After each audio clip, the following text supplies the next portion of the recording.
බුදු කෙනෙක් පහළ වෙලා කළ යුතු සම්බුදු කෘත්‍යයක් තියෙනවා.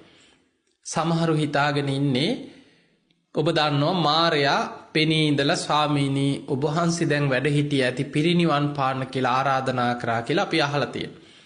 එතකොට බොහෝ දෙනෙක් හිතාගෙන ඉන්නේ මේ මාරයට ඕන නිසා බුදුහාඳුරු පිරිනිවන් පෑවා. මාරයාගේ ඉල්ලීම පිළිගත්තා. එහෙම එකක් නෙමෙයි තියෙන්නේ. බුදුරජාණන් වහන්සේ බුදු වෙලා පළවෙනි සතියේත් මාරයා පෙනී ඉඳලා ඔබ වහන්සේ කොහොම හරි මගෙන් ගැලවුණා.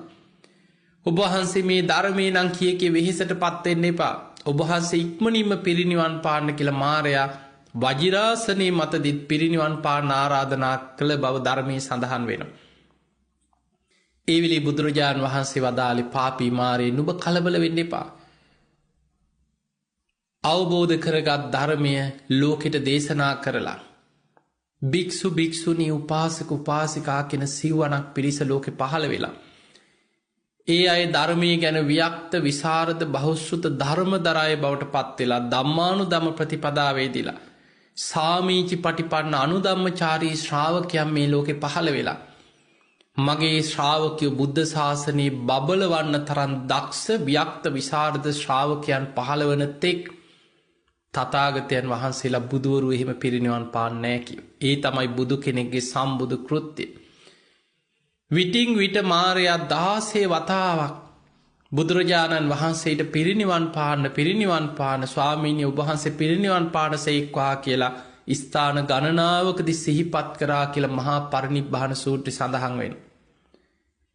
බුදුරජාණන් වහන්සේ බේලුව ගමේ වස් සමාදන් වෙලා ඉන්නේද්දී ඒ තමයි උන්වහන්සේ ගත කරපු අවසාන වස් කාලේ මාරාන්තික බඩේ අමාරුවක් වැළඳෙනවා. උන්වහන්සේ සතර 이르දිපාද බලයෙන් ආයු සංස්කාර අධිෂ්ඨාන කරගෙන රෝගේ යටපත් කරගත්තා.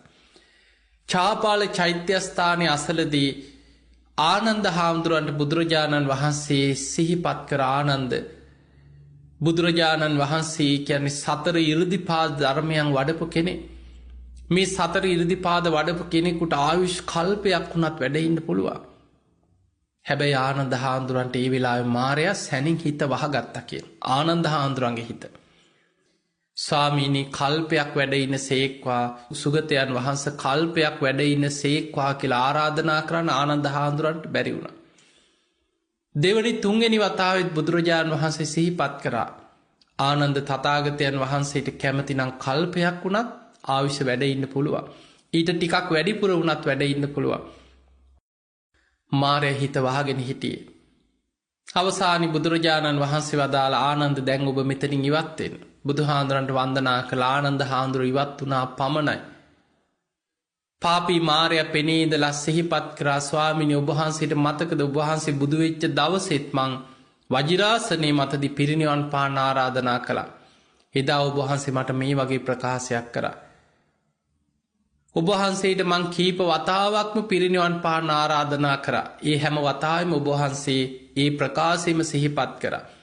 ස්වාමීනි දැන් ඔබ වහන්සේගේ ඉලක්කය සම්පූර්ණයි. භික්ෂු භික්ෂුණී උපාසක උපාසිකාවන් දැන් ලෝකේ බැබලෙනවා. ඒ අය වික්තයි විසරදයි බහුශ්‍රුතයි ධර්මදරයි. ධම්මානුධම්ම ප්‍රතිපදාවෙන් යුක්තයි. සාමීචි පටිපන්න අනුධම්මචාරී. ඒ නිසා ඔබ වහන්සේ දැන් වැඩ සිටිය ඇති. පිරිනිවන් පානසේක්වා කියලා මාරයා අර පරණ කාරණා මතක් කරලා සිහිපත් කරා. එතනදී බුදුරජාණන් වහන්සේ බුදුවැසින් බැලුවා බුදු කෙනෙක් පහළ වෙලා කළ යුතු සම්බුදු කෘත්‍ය සිදු කළ අවසానයිද. ඒ වෙනකොට බුදුරජාණන් වහන්සේ නමක් කළ යුතු සම්බුදු කෘත්‍ය සිදු කළ අවසానයි. අන්නේ නිසා බුදුහාඳුරු දේශනා කරන පාපී මාරේ නුඹ කලබල වෙන්න එපා.